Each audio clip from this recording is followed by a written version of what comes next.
dia, boa tarde, boa noite, y buenos días, buenas tardes, y buenas noches. So if you live abroad and you're trying to figure out how can I start my US business and run my US business from my home country, from overseas, you came to the right place, my friends. Welcome to this video. My name is attorney Mari Ribeiro, and I help professionals and entrepreneurs just like you get their green card. And today's video is all about the best way for you to start your US business and run it from abroad. So stay with me.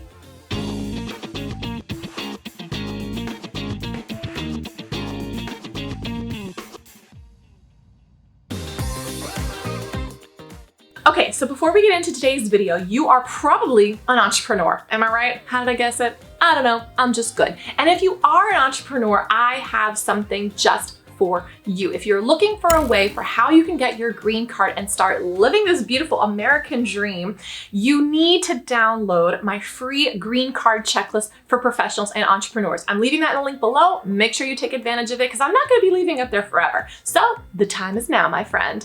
Okay, so let's get into it. What is the best way for you to start your US business and running it from your home country? Well, the first thing you're gonna wanna do is actually incorporate your business. So pick one state. You have a choice out of 50, okay? Pick one of the states in which you think you wanna live or where you think you actually wanna operate. Usually a lot of people pick Delaware, some people pick Florida, some people pick New York, some people pick California. Pick one of the US states and incorporate your LLC, your limited liability company, or your corporation.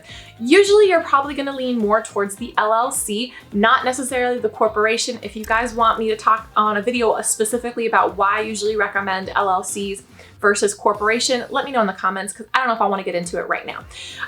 Okay, the next thing that you need to do is once you actually have incorporated your LLC or your corporation, either in Delaware, Florida, wherever it is that you've chosen, you want to actually be able to start the banking relationship with your business, right? So you want to open up your US business bank account. What do you need? Usually when you file for your incorporations, when you get your LLC or your C Corp up and running, you have to get an EIN, your taxpayer identification number. It is not your social security number. It's totally different.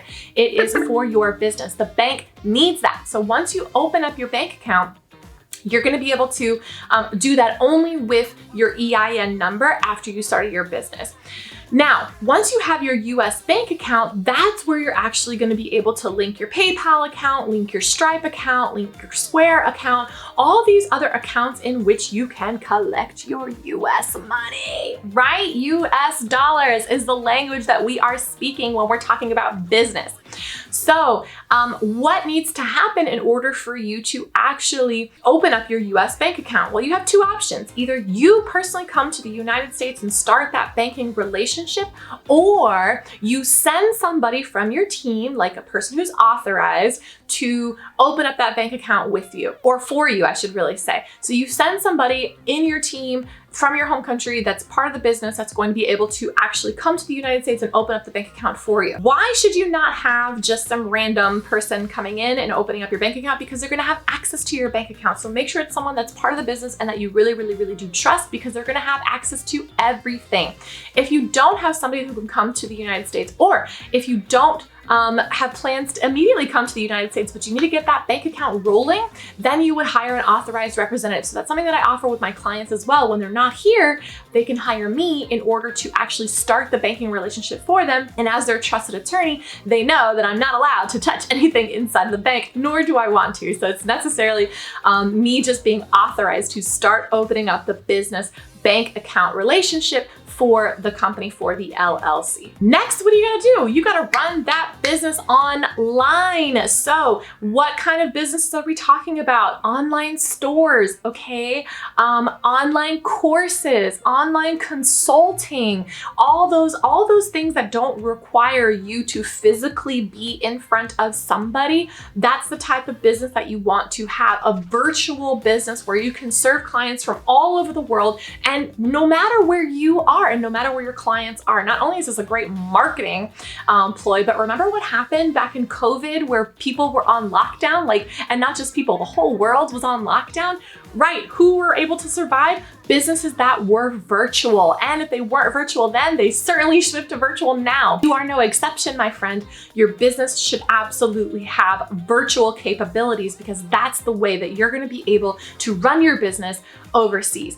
Now, what tools do you need in order for you to actually run this business effectively? Get yourself a Google Suite account. It is a marvelous, marvelous tool in order for you to communicate with your team, host documents there, send documents, have access to everything. It's a wonderful, wonderful, wonderful tool in order for you to actually run your business through Google Suite. The other thing is Zoom. You should have some kind of tool where you can communicate virtually with your clients and not necessarily over the phone, right? Not necessarily via WhatsApp, but somewhere where you can actually have these work conversations, workshops, serving your clients, connecting with your clients, consulting with your clients, staying connected with them. They should be able to do it virtually. So Zoom is an awesome alternative in order to help you to do that. I'm going to suggest that you get some kind of communication for you to talk to your team. So there's Slack, there's Trello, there's Asana, there's lots of these other tools that help you communicate with your team. That way you're also able to have your team also work from